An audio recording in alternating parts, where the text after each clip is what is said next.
অবশেষে দেখা হলো ভারতের প্রধানমন্ত্রী নরেন্দ্র মোদী ও বাংলাদেশের অন্তর্বর্তী সরকারের প্রধান উপদেষ্টা ডক্টর মোহাম্মদ ইউনূসের মধ্যে। থাইল্যান্ডের রাজধানী ব্যাংককে অনুষ্ঠিত বিমস্টেক সম্মেলনের ফাঁকে শুক্রবার ভারত বাংলাদেশের সরকার প্রধানের মধ্যে এই সাক্ষাৎ অনুষ্ঠিত হয়।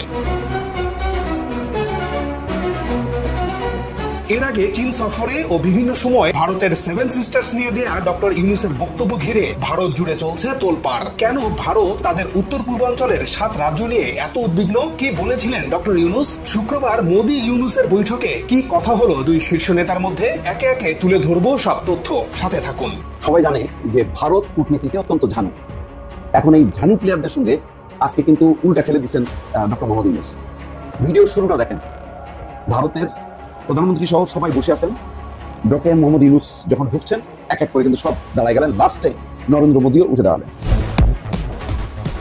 বিশ্লেষকরা বলছেন ভারত বাংলাদেশ বৈঠকে আরো একটি দিক দিয়ে মোদীকে পেছনে ফেলেছেন ডক্টর মোহাম্মদ ইউনূস, আর সেটি হলো নরেন্দ্র মোদীকে দেওয়া উপহার। বৈঠকে কি নিয়ে আলোচনা হয়েছে তা নিয়ে কৌতূহল সবার। তবে বৈঠকের পর ভারতের প্রধানমন্ত্রী নিজেই ফেসবুকে একটি স্ট্যাটাস দিয়েছেন। মোদীর সঙ্গে বৈঠকে শেখ হাসিনার প্রত্যর্পণ বিষয় নিয়ে কথা বলেছেন প্রধান উপদেষ্টা ডক্টর মোহাম্মদ ইউনূস। পাশাপাশি শেখ হাসিনা ভারতে বসে দেওয়া বক্তব্য, সীমান্ত হত্যা ও গঙ্গা চুক্তি নবায়ন সহ তিস্তা নিয়ে আলোচনা হয়েছে দুই নেতার মধ্যে। আসসালামু আলাইকুম দর্শক, নতুন একটা নিউজে আপনাকে স্বাগতম। প্রিয় দর্শক, ডক্টর মোহাম্মদ ইউনূসের কূটনীতির কাছে ধরাশায়ী নরেন্দ্র মোদী। ডক্টর ইউনূসের কাছে হেরে গিয়ে অবশেষে ক্ষমা চেয়ে বৈঠকে বসতে বাধ্য হলো নরেন্দ্র মোদী। ডক্টর ইউনূস মোদীর বৈঠকে কি কথা হলো? তিস্তা ও চিকেন নেক ইস্যুতে তোলপাড় ভারত, হাসিনার প্রত্যর্পণ সহ কি কি আলোচনা হলো ডক্টর ইউনূস মোদীর? ডক্টর ইউনূস কি হাসিনাকে বাংলাদেশে ফেরত আনতে পারবে? এই সকল গুরুত্বপূর্ণ প্রশ্নের উত্তর থাকছে আমাদের আজকের ভিডিওতে। ভিডিওটি শুরু থেকে শেষ পর্যন্ত ধৈর্য সহকারে দেখে একটি লাইক দিয়ে সবাইকে শেয়ার করে দিন। আমাদের চ্যানেলে নতুন হলে চ্যানেলটি সাবস্ক্রাইব করে পাশে থাকা বেল আইকনে ক্লিক করে রাখুন। আমাদের ভিডিওটি আপনি বাংলাদেশের কোন জেলায় বসে দেখছেন বা শুনছেন সেটি অবশ্যই কমেন্ট বক্সে কমেন্ট করে জানিয়ে দিতে ভুলবেন না।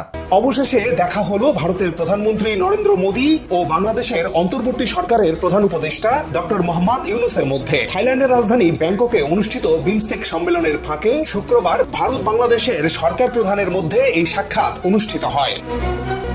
এর আগে চীন সফরে ও বিভিন্ন সময় ভারতের সেভেন সিস্টার্স নিয়ে দেয়া ডক্টর ইউনূসের বক্তব্য ঘিরে ভারত জুড়ে চলছে তোলপাড়। কেন ভারত তাদের উত্তর পূর্বাঞ্চলের 7 রাজ্য নিয়ে এত উদ্বিগ্ন? কি বলেছিলেন ডক্টর ইউনূস? শুক্রবার মোদী ইউনূসের বৈঠকে কি কথা হলো দুই শীর্ষ নেতার মধ্যে? একে একে তুলে ধরবো সব তথ্য, সাথে থাকুন।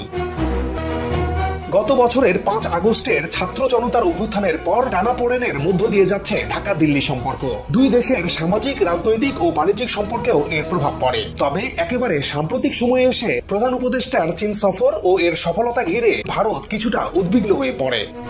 বাংলাদেশ তিস্তা সহ বিভিন্ন নদী ঘিরে 50 বছরের জল ব্যবস্থাপনায় চীনের সাথে কাজ করার ঘোষণা দেয়। এছাড়া চীন সফরে গিয়ে ডক্টর ইউনূস সমুদ্রবিহীন ভারতের 7 রাজ্যের বাণিজ্যিক সম্ভাবনা নিয়ে কথা বলেন। তিনি বলেন, বাংলাদেশের সমুদ্র আছে, ভারতের উত্তর পূর্বাঞ্চলের 7 রাজ্য বা সেভেন সিস্টার্স সহ প্রতিবেশী দেশ নেপাল ও ভুটানের সমুদ্র নেই। তাই বাংলাদেশের বন্দর ব্যবহার করে ট্রানজিটের মাধ্যমে এই নেপাল, ভুটান ও ভারতের 7 রাজ্য বাণিজ্য করতে পারে। এতে দক্ষিণ এশিয়ার এই অঞ্চলে বিশাল অর্থনৈতিক সম্ভাবনা তৈরি হবে।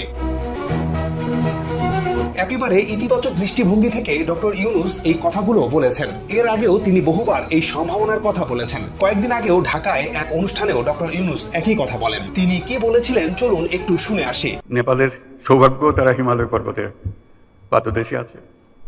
দুর্ভাগ্য হলো সমুদ্রের দেখা তাদের হয় না। তাদের সমুদ্র দেখতে হলে আমাদের মাঝখান দিয়ে দেখতে হবে, আমাদের মাধ্যমে দেখতে হবে। ভুটান একই কাণ্ড, তারও সমুদ্র দর্শন হয় নাই। তাকে সমুদ্রে আসতে হলে আমার পথ দিয়ে আসতে হবে, আমরা তাকে স্বাগত জানাই। তেমনি ভারতের পূর্বাঞ্চল একই অবস্থা। নেপালের যে অবস্থা, ভুটানের যে অবস্থা, ভারতের সেভেন সিস্টারের একই অবস্থা। তার সমুদ্র দর্শন তার হয় না, হবে না। তার সঙ্গে আমরা যোগ দিই একসঙ্গে এই অর্থনৈতিক অঞ্চল। আমাদের যে সমুদ্র বন্দর, তাদের মাল আনা নেওয়া করবে, আমাদের মাল আনা নেওয়া করবে, তাদের কাছে যাবে।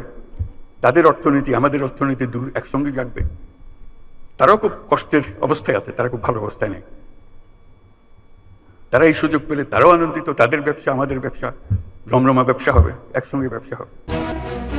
চীনে গিয়েও তিনি একই কথা বলেছেন। অথচ পুরো ভারত ডক্টর ইউনূসের বক্তব্যকে ভুল ব্যাখ্যা করে ষড়যন্ত্রের গন্ধ খুঁজছে। যদিও অন্তর্বর্তী সরকারের পক্ষ থেকে সম্প্রতি সংবাদ সম্মেলনে পুরো বিষয়টি পরিষ্কার করা হয়েছে। এমন পরিস্থিতিতে অধ্যাপক ইউনূস ও নরেন্দ্র মোদী প্রথমবারের মতো আলোচনায় বসলেন। এবার সম্পর্কের বরফ কি গলবে? দুই নেতার মধ্যে কি কথা হলো তা একটু পরেই জানাবো প্রেস সচিবের মুখে। তার আগে ভারতের 7 বোনের রাজ্য থেকে ঘুরে আসা যাক।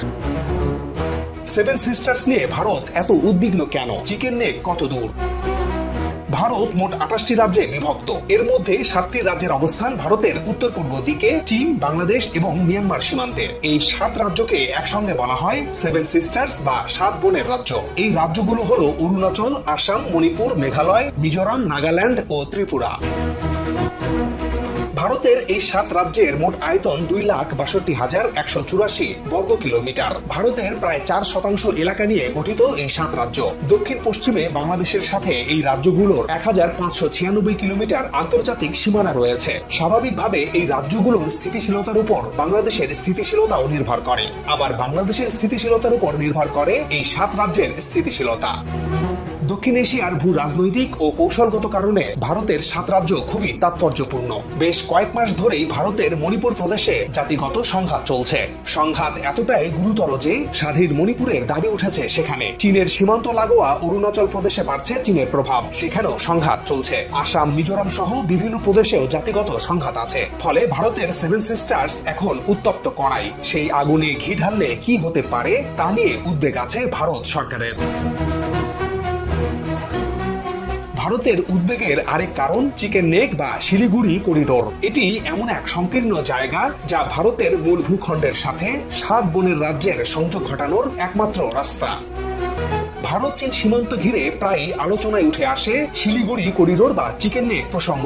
এটি 60 কিলোমিটার দীর্ঘ এবং 22 কিলোমিটার প্রশস্ত। পশ্চিমবঙ্গের এই করিডোরটিকে ভারতের লাইফলাইন বলা হয়ে থাকে। বলা হয় এই করিডোর হাতছাড়া হলে উত্তর পূর্ব ভারতের সঙ্গে দেশটির বাকি অংশের সড়ক ও রেল যোগাযোগ সম্পূর্ণ বিচ্ছিন্ন হয়ে যাবে। 2021 সালে ভয়েস অব আমেরিকা বাংলার এক প্রতিবেদনে উল্লেখ করা হয় চীন চাইছে এই করিডোরটি ভেঙে দিতে। আর এটি ভেঙে দেয়া বা দখলে নেয়া মানে 7 রাজ্যকে একেবারে ভারত থেকে বিচ্ছিন্ন করে দেয়া। তবে ভারতও এখানে তার নিরাপত্তা ব্যবস্থা বহুগুণ বাড়িয়েছে। কৌশলগতভাবে ভারত এই অঞ্চলে বাগডোগরা ও হাসিমারায় 2টি বিমান ঘাঁটি তৈরি করেছে। এর উদ্দেশ্য হচ্ছে করিডোরের পূর্ব এবং পশ্চিম প্রান্তকে অতিরিক্ত সুরক্ষা দেয়া। আর এই করিডোরের একেবারে সীমান্তে বাংলাদেশের অবস্থান। আবার এই করিডোরের কাছাকাছি লালমনিরহাট জেলায় বাংলাদেশের একটি সামরিক বিমান ঘাঁটি তৈরির কথাও সাম্প্রতিক সময়ে আলোচনায় এসেছে। স্বাভাবিকভাবে বিষয়গুলো ভারতকে উদ্বিগ্ন করছে। আসলে সেভেন সিস্টার্স অঞ্চল ঘিরে ভারত চীনের সংঘাতের ঝুঁকি নতুন নয়। চীন ভারতের অরুণাচল প্রদেশকে দক্ষিণ তিব্বতের অংশ বলে মনে করে এবং দোকলামের মতো অঞ্চলে তাদের সামরিক পদক্ষেপ এই সংঘাতকে আরো বাড়িয়ে তুলেছে। এমন পরিস্থিতিতে এই অঞ্চলে বড় কোনো সামরিক সংঘাতের আশঙ্কা উড়িয়ে দেয়া যায় না। ভারতের উদ্বিগ্ন হওয়ার মূল কারণ এখানেই। এমনিতে ভারত 3 দিক দিয়ে কার্যত ঘেরাও। ভারতের পশ্চিম সীমান্তে রয়েছে পাকিস্তান, উত্তর ও পূর্বে আছে চীনের সাথে ভারতের বিশাল সীমান্ত এলাকা এবং ভারতের পূর্ব দিকে বাংলাদেশ ও মিয়ানমারের সাথে আছে দেশটির সীমান্ত। এর মধ্যে পাকিস্তান, চীন ও বাংলাদেশের সাথে ভারতের সম্পর্কে এক ধরনের বৈরিতা চলছে। আবার এই 3 দেশের মধ্যে পারস্পরিক সম্পর্ক সাম্প্রতিক সময়ে বেশ গভীর হয়েছে। ফলে এই অঞ্চলে ভারত তার গুরুত্ব ও প্রভাব বেশ খানিকটা হারিয়েছে, যা দেশটির জন্য বেশ অস্বস্তিকর। ভারতের প্রধানমন্ত্রী নরেন্দ্র মোদী আগে থেকেই বসে আছেন একজন অতিথির অপেক্ষায়। সঙ্গে সারিবদ্ধ হয়ে অপেক্ষা করছেন তার সফর সঙ্গীরাও। তারপর শ্রেণীকক্ষে শিক্ষক প্রবেশের পর যেমনি করে সব শিক্ষার্থী দাঁড়িয়ে যায় তেমনি করে দাঁড়িয়ে গেলেন নরেন্দ্র মোদী সহ উপস্থিত সবাই। বীরদর্পে প্রবেশ করলেন নতুন বাংলাদেশের অকুতভয় কাণ্ডারি নোবেলজয়ী ডক্টর মোহাম্মদ ইউনূস। এ দৃশ্য চোখ জুড়িয়ে দিয়েছে কোটি কোটি বাঙালির। কূটনৈতিক বিশ্লেষকরা বলছেন ডক্টর ইউনূসের জন্য নরেন্দ্র মোদীর অপেক্ষা, সামান্য দেরিতে ডক্টর মোহাম্মদ ইউনূসের প্রবেশ এবং সকলের দাঁড়িয়ে যাওয়া নিছক একটি স্বাভাবিক ঘটনা নয়, বরং এর রয়েছে সুদূর প্রসারী কূটনৈতিক গুরুত্ব। আর সেটি হল ভারতের সঙ্গে বৈঠকের জন্য বাংলাদেশ মুখিয়ে আছে কিংবা নরেন্দ্র মোদীর সাক্ষাৎ পেতে ডক্টর ইউনূস ধ্যান দরবার করে চলেছেন এতদিন, এমনকি যারা ভেবেছেন তাদের ধারণা ভুল। বরং বাংলাদেশের সঙ্গে বৈঠকটা ভারতের জন্যই বেশি গুরুত্বপূর্ণ, ভারতের কাছেই বেশি আকাঙ্ক্ষিত। থাইল্যান্ডের ব্যাংককে বিমস্টেক সম্মেলনে মোদী ইউনূস বৈঠকের শুরুটা ঠিক এমনই কূটনৈতিক বার্তা বহন করে। বিশ্লেষকরা বলছেন ভারত বাংলাদেশ বৈঠকে আরও একটি দিক দিয়ে মোদীকে পেছনে ফেলেছেন ডক্টর মোহাম্মদ ইউনূস, আর সেটি হলো নরেন্দ্র মোদীকে দেওয়া উপহার। 10 বছর আগে মুম্বাইয়ে অনুষ্ঠিত 102তম ভারতীয় বিজ্ঞান কংগ্রেসে ডক্টর ইউনূসকে স্বর্ণপদক দিয়েছিলেন নরেন্দ্র মোদী, আর সেই ছবিটিকেই বাঁধাই করে উপহার হিসেবে মোদীকে দিয়ে ডক্টর ইউনূস বোঝাতে চাইলেন বাংলাদেশ অকৃতজ্ঞ নয়, বাংলাদেশ বন্ধুত্বের মর্যাদা দিতে জানে। ইউনূস বোঝাতে চাইলেন সম্পর্কের উন্নয়ন ঘটাতে চাইলে বাংলাদেশের বর্তমান নেতৃত্বের উপর আস্থা রাখতে পারে ভারত। বিশ্লেষকদের মতে ইউনূস মোদী বৈঠকের সবচেয়ে প্রত্যাশিত এবং ফলপ্রসূ দিক ছিল ভারতের কাছে উত্থাপন করা বাংলাদেশের দাবিসমূহ। শেখ হাসিনার সরকার বছরের পর বছর যে দাবিগুলো তোলার সাহস করেনি, মুখের উপর সেই দাবিগুলোই করলেন ডক্টর মোহাম্মদ ইউনূস। তিস্তার পানি বন্টন চুক্তি, সীমান্তে হত্যা বন্ধের মতো অতি জরুরি বিষয়গুলো ইউনূস তুলে ধরলেন অতি গুরুত্বের সাথে। সঙ্গে জানালেন শেখ হাসিনাকে ফেরত দেওয়ার মতো স্পর্শকাতর দাবিও।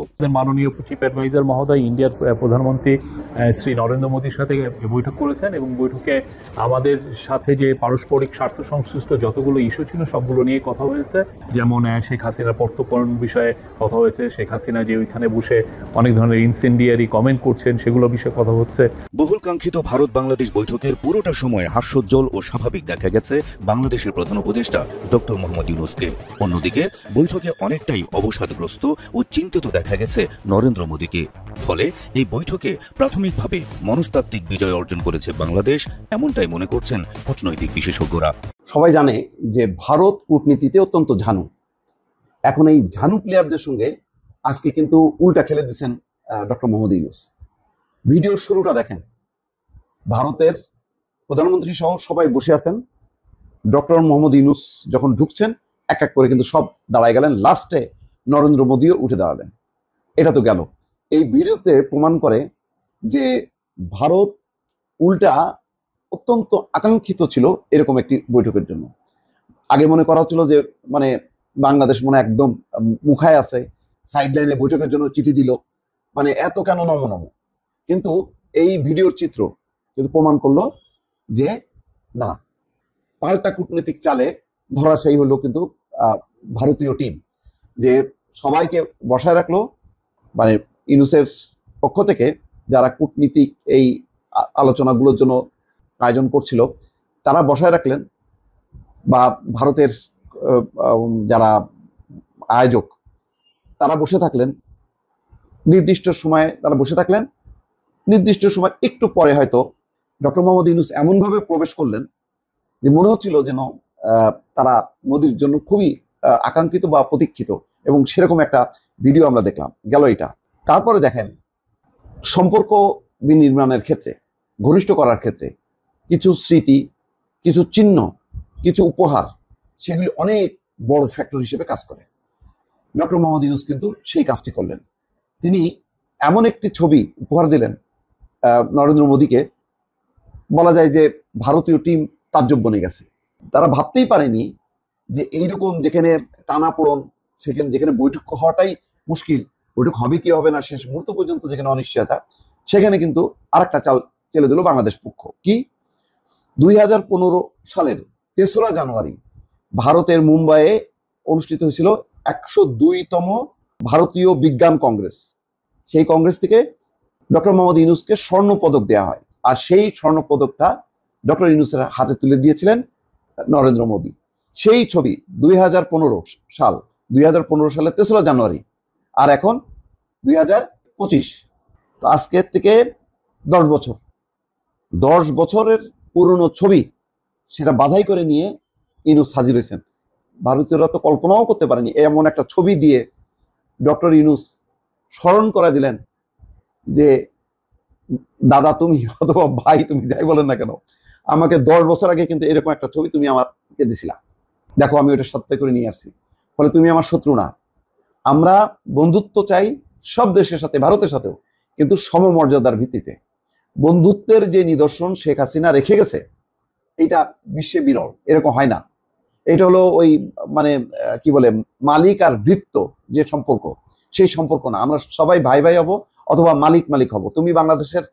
তুমি ভারতের মালিক, আমি বাংলাদেশের এই মুহূর্তের মালিক, জনগণ আমাদেরকে এই মালিকানা দিছে, এখন আপাতত আমরা সেবা করব, এরকম একটা সমমর্যাদা হবে, এটাই, আর কিছু না। তো দেখেন সেই 10 বছরের পুরনো ছবি দিয়ে রীতিমতো চমকা গেল। আপনি দেখেন সেই নরেন্দ্র মোদীর মুখের অভিব্যক্তিটা দেখেন, সে তো আপ্লুত স্বাভাবিকভাবে যে ডক্টর ইউনূস সেই পুরনো ছবি 10 বছর আগের ছবি নিয়ে আমার কাছে দিয়ে দিল। এটাও দেখেন মানে কত সুদূর প্রসারী চিন্তা। বাংলাদেশ করছে যে না, আমি আমার নিজের অবস্থানে অটল থাকবো, নিজের মর্যাদাটা রেখে আমি সম্পর্ক স্থাপন করব, যাকে যে সম্মান দেওয়ার দরকার দিব। তো সেই কারণে ওই ছবিটা বহন করে নিয়ে আসছে ঢাকা থেকে ব্যাংককে, এবং জায়গা মতন সময় মতন কিন্তু দিয়ে দিল। এদিকে নির্বাচনের রোডম্যাপ জানতে প্রধান উপদেষ্টার সাথে বৈঠকে বসতে যাচ্ছে বিএনপি।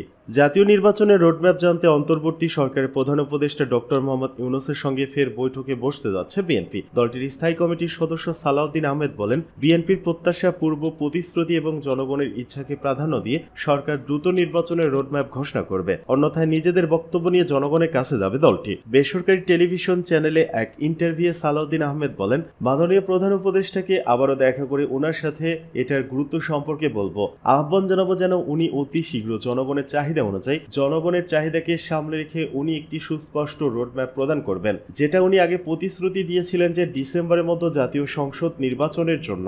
দ্বিতীয়ত, আমরা বলবো যদি এই প্রক্রিয়া বিলম্বিত হয় তাহলে আমরা আমাদের পদক্ষেপ হিসেবে গণতান্ত্রিক রীতি অনুসারে আমাদের বক্তব্য নিয়ে আমরা জনগণের সামনে যাব। জুলাই বিপ্লবের পর শেখ হাসিনা সরকারের পতনের পরপরই রাজনৈতিক দলগুলোর মধ্যে ঐক্য দেখা গেলেও সময়ের সঙ্গে সঙ্গে সেই ঐক্যে ফাটল ধরেছে। শুরু থেকে ভোট কেন্দ্রিক সংস্কার শেষে দ্রুত জাতীয় নির্বাচনের দাবি জানিয়ে আসছে বিএনপি। তবে এ বিষয়ে জামাত সহ বেশ কয়েকটি রাজনৈতিক দল কিছুটা ভিন্ন সুরে কথা বলছে। এরই মধ্যে নির্বাচন আয়োজনের আনুমানিক সময়সীমা জানিয়েছে প্রধান উপদেষ্টা ডক্টর মোহাম্মদ ইউনূস। তিনি বলেন, এবছরের শেষ থেকে আগামী বছরের প্রথমার্ধে ভোট নেওয়ার পরিকল্পনা রয়েছে তাদের। তবে ডক্টর ইউনূসের এই রূপরেখাকে এখনো অস্পষ্ট মনে করছে বিএনপি। সে কারণেই শীঘ্রই তার সঙ্গে বৈঠকে বসতে চায় দলটি।